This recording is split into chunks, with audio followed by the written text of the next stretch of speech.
All right, everyone, welcome to Chapter 6 of the Formative Frontiers Student Leadership Project. Last video, we talked about communication and putting that into effect. This is what it looks like in effect. Conflict resolution was almost unanimously voted by everyone I interviewed as the hardest problem that they faced. Let's talk through how we can deal with conflict resolution. And to top it off, I'll give a real-life case study from multiple interviews that I conducted on how individuals were able to manage conflict within their clubs or within their leadership groups. Right. So first of all, it's always clear in any team to establish these consequences for not meeting responsibilities. That's where communication comes in. But why it matters is that these consequences shouldn't be punitive. Punitive as in it shouldn't be punishing. It should be about maintaining order, ensuring fairness, and upholding team standards. Now, that might seem a little too value BS-y, but what we're trying to say here is don't think of these consequences as punishment, but think of them as ways that you can help them improve their, work ethic. So when everyone understands that these consequences aren't punishments, but rather these are ways to create better environments and better cultures, they'll be more receptive to it as well. That's why these consequences should be communicated clearly from the outset. For example, if a team member consistently misses deadlines or fails to contribute, there should be these predefined series of steps to address this, such as warnings, formal discussions, or reassessment of their role on the team. When we say that there should be a predefined series of steps, what I mean is that you shouldn't just suddenly think of a solution and be like, yeah, this is what we're going to do. No, the way to avoid this repercussion and lash out is to come together with everyone and make sure everyone agrees on these standards. That way, if a team member does happen to not meet the standard that you set, they have already agreed to that punishment beforehand. So that consequence is fair. Now, this process ensures that everyone is held to the same standard, which is obviously crucial for maintaining trust and fairness within the group as a whole. You shouldn't be unfairly doling out consequences based on who you think is doing the most work or based on preferences or favoritism. Right.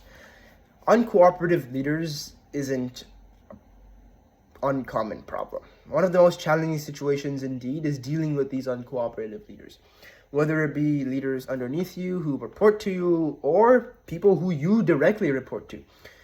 These individuals who are supposed to be guiding the team but instead are causing problems. That's when it's time for tough conversations. Approach these discussions like you would a presidential debate. You should have a clear focus of the issues at hand. Be specific about how their behavior is negatively impacting the team and what needs to change. And it's essential to listen to their perspective as well. There could be issues or challenges that they're facing right now that, might need support or adjustments in their role. Another thing I'd recommend is making sure that you're not the only one that feels this way. If all the other group, members also feel that, for instance, this one individual isn't carrying their weight or this one leader isn't doing the role that's been assigned to them, talk it out with everyone else and be like, all right, we've all in agreement in this specific thing, rather than trying to be an odd man out and just trying to assert your power. However, if this behavior continues and this individual is not making the necessary changes, it could be time to consider moving to more significant adjustments, such as, changing their responsibilities or even removing them from the leadership position. Obviously, mistakes don't require such detrimental action, but the team's success should be prioritized. So it's these difficult decisions that are necessary as leaders to balance the team's vision versus the individual's preference. All right, so conflict resolution is obviously something that matters, but if you don't understand why, let's break it down. What it involves is establishing consequences and dealing with uncooperative leaders. We just mentioned that. But by setting these expectations and consequences, you create this cultural environment where accountability is prioritized. Accountability is by far the hardest thing that groups as a whole have to setting themselves and keeping themselves accountable to. So when you have this environment that respectfully and, fairly doles out consequences for not being accountable, that incentivizes these unpaid, teenagers to be more accountable to their roles. And when leaders aren't fulfilling their roles, addressing the issues directly and making necessary changes that everyone's already agreed on beforehand ensures that the team remains on track, its success isn't compromised, but most importantly, your relationship with these individuals outside of a leadership like role, as friends, as mentors, or even as acquaintances, isn't hurt. That's definitely a part that's overlooked by a lot of people who aren't intimate with this, role. Because as a student leader myself, I know that I've sometimes prioritized friendships and nepotism over the group's mission as a whole. But making sure that you have these agreements in beforehand, these pre-listed meetings where you determine these consequences, determine expectations, that's when you're able to prioritize the group more, because you've already agreed, you and your friends have agreed, all right, the mission comes first and here's what happens if it doesn't.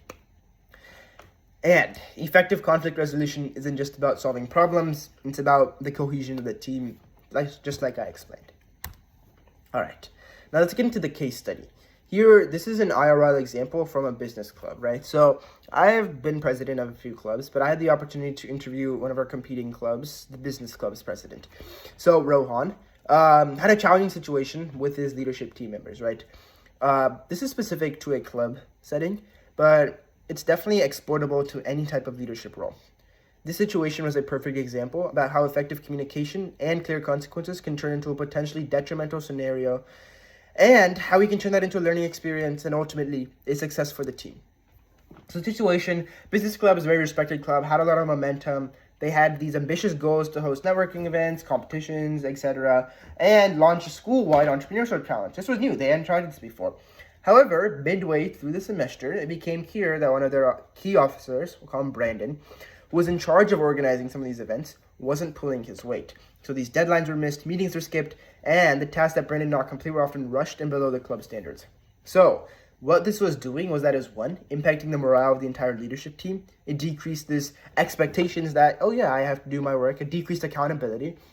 But further, it also decreased club membership, like club goers were interested in the club because they saw that the quality had dropped, that competitions weren't going to, that these events that were promised weren't happening. So these members began to express frustration, and this issue needed to be addressed before it caused significant problems. Okay, so Rohan saw the seriousness of the situation. He had been a little passive in the first semester, but he reviewed the expectations that they themselves had set. These expectations weren't arbitrary. Remember, there were these specific responsibilities, deadlines, and consequences that the officers were held to. With these facts, Rohan scheduled a one-on-one meeting with Brandon. Because they were friends, they knew that they could talk it out. He approached the conversation with a very calm and constructive tone. What this means is he wasn't blaming anyone. He wasn't saying, you're not pulling your end of the way. He was more approaching this as a way of improvement and a generative process, right? So he made it clear the goal was to understand what was going on with Brendan, how they could work together to get things back on track. That type of improvement mindset rather than let's push him down type mindset. During the conversation, Rohan laid out the facts: missed deadlines, skipped meetings, work was below quality. But he didn't just focus on what was wrong. He asked Brandon about why these challenges were happening, right? Well, what was causing this to happen?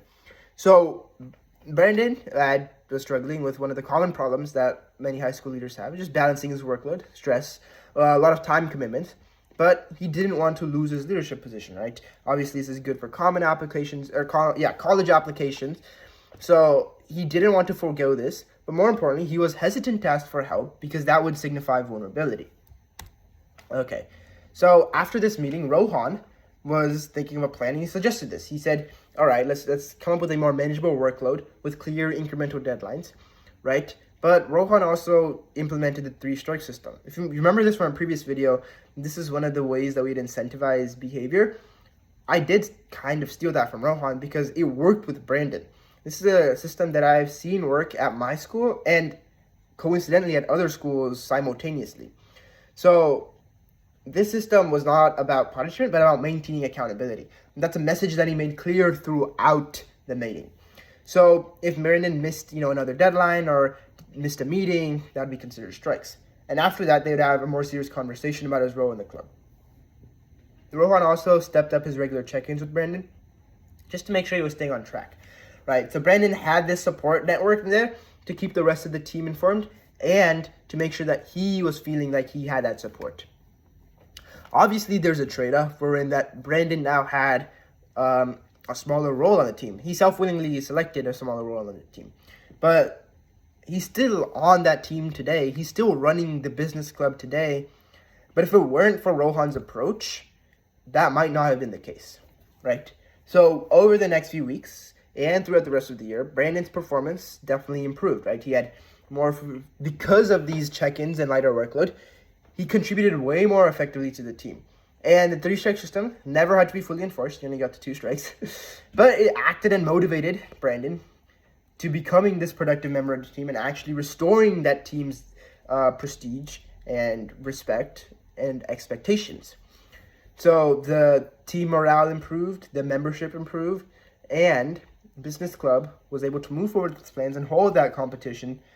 But most importantly, it allowed the leadership to continue their culture and environment of always producing results.